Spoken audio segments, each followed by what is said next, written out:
Hi guys, we are going to continue our author study in this video. So far, just a reminder, last week we started exploring different stories, books written and illustrated by the same author, Leo Leone.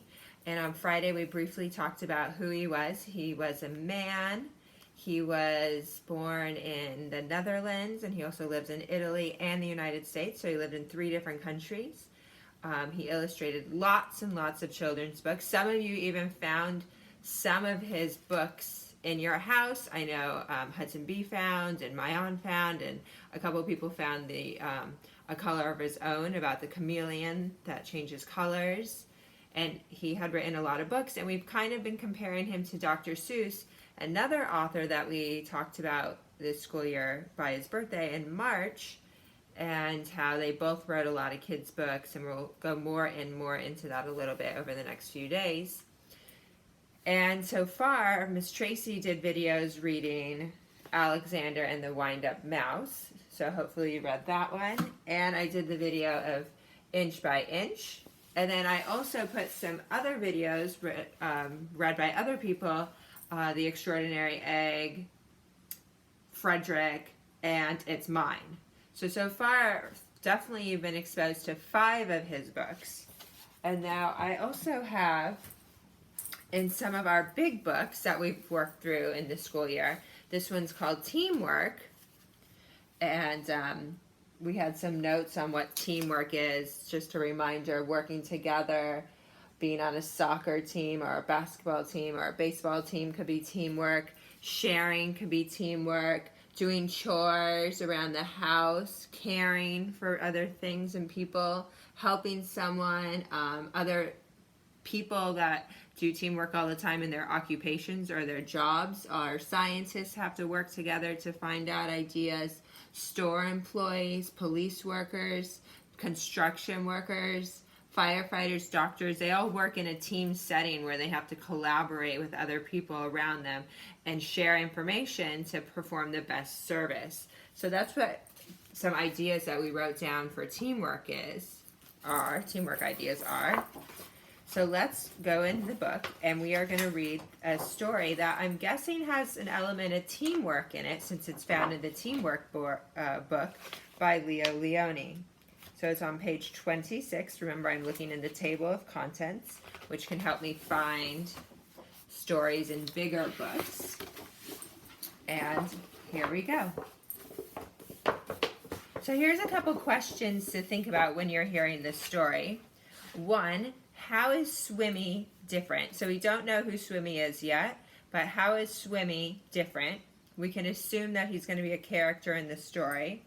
And how do the fish work together as a team? So it brought to our attention already the idea of team, like mentioned in the name of this book, Teamwork.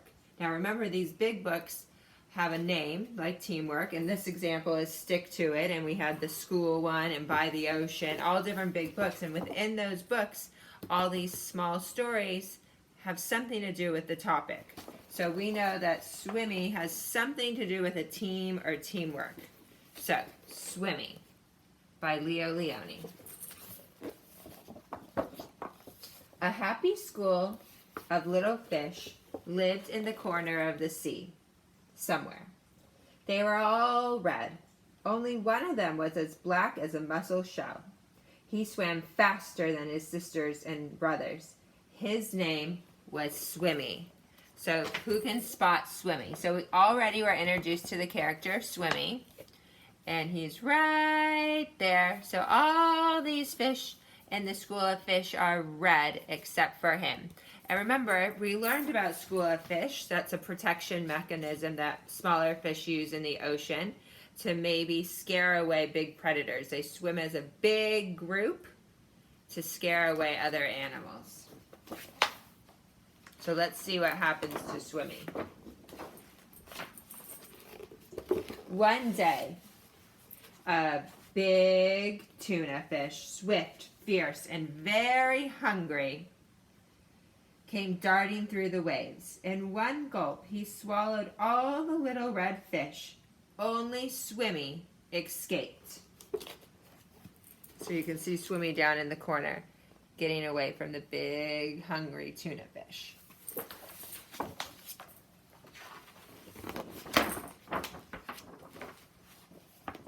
He swam away in the deep, wet world. He was scared, lonely, and very sad.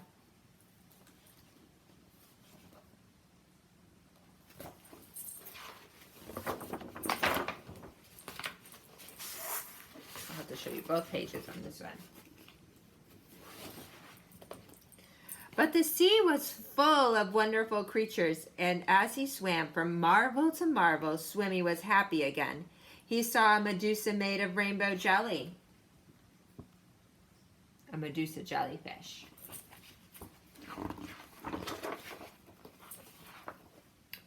A lobster who walked about like a water-moving machine.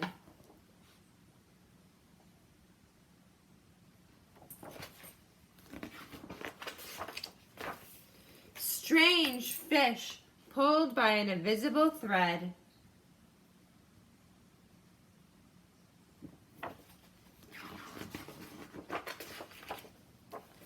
A forest of seaweeds growing from sugar candy rocks.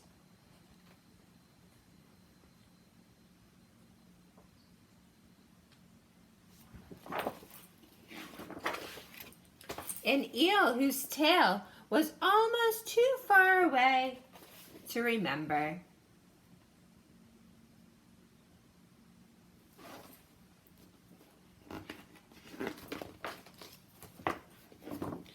And sea anemones who looked like pink palm trees swaying in the wind. So Swimmy's just swimming around exploring the ocean. Then, hidden in the dark shade of rocks and weeds, he saw a school of little fish just like his own. So see them right here? You can slightly see them. They're kind of camouflaged in the rock, but you can see them slightly. Let's go and swim and play and see things, he said happily. We can't, said the little red fish. The big fish will eat us all. But you can't just lie there, said Swimmy. We must think of something. So Swimmy went around and explored the whole ocean, and now he found these other fish that are similar to him, that he wants to hang out with. He wants to enjoy their company, but they don't want to go out and explore because they're scared of getting eaten. What should they do?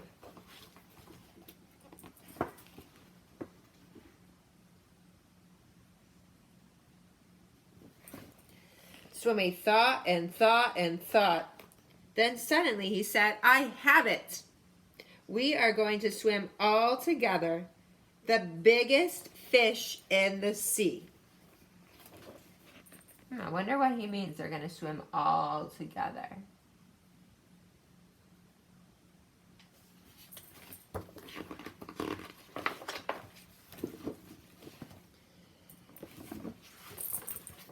He taught them to swim close together, each in his own place. So you can see they're kind of making an outline shape of something. It looks maybe like an oval right now. See how he's lining them up in a proper place?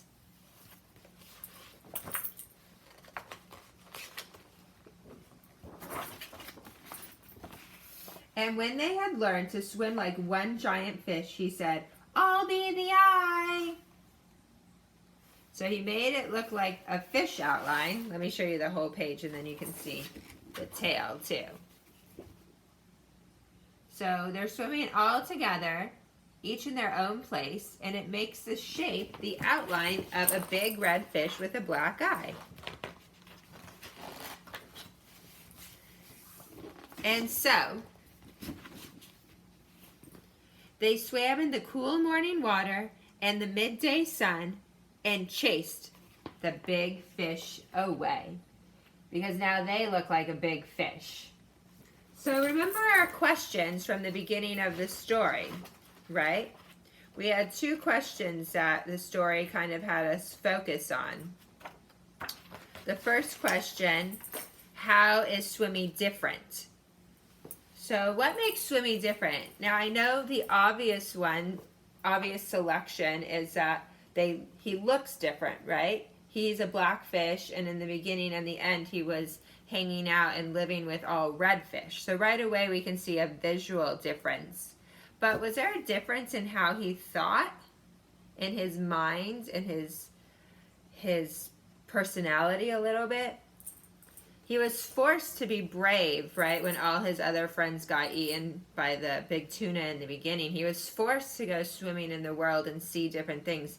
And I think when he went out and did that, it kind of opened his eyes and opened his mind to new experiences. And he wanted to see more, and he wanted to be part of more. He didn't want to just stay in the cage, like stay in the cave and just be with the other red fish. He wanted to see everything else and experience everything else. So he was kind of like an outside the box thinker. He was like, how can I keep doing that and share this love that I found with all these other fish? And then he came up with that brilliant idea. And then that brilliant idea is part of the second question. How do the fish work together as a team? So at the end, they do teamwork because they make that outline of a big fish. Now, if some of the fish decided they didn't want to do that anymore, and maybe they started swimming off by themselves and they broke up the big fish shape, would it work as successfully? So I want you to think about that a little bit more. How is Swimmy different than the other fish? And how is that showing teamwork? And what would happen if they didn't work as a team? Okay, guys, we're going to continue this author study. I have another one coming up. And I'm going to put some more online, and then we're going to talk a little bit more about Leo Leone. Okay, bye.